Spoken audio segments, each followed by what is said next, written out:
Barbie Kumalasari mengaku pernah dikirimi santet, rumahnya bau amis, banyak belatung. Barbie Kumalasari membagikan cerita saat dirinya merasa dikirimi santet atau gangguan gaib ke rumahnya. Kumalasari yang sempat dirasuki oleh sosok jin rupanya setelah diperiksa oleh seorang ahli spiritual, ada hasil kiriman seseorang. Ia pun membeberkan bahwa saat itu ia beberapa kali melihat belatung di rumahnya dan aroma rumahnya saat itu jadi bau amis.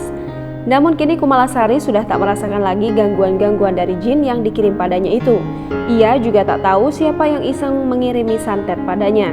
Ia menduga bahwa orang yang mengirim gangguan padanya beberapa waktu lalu itu adalah orang-orang terdekatnya.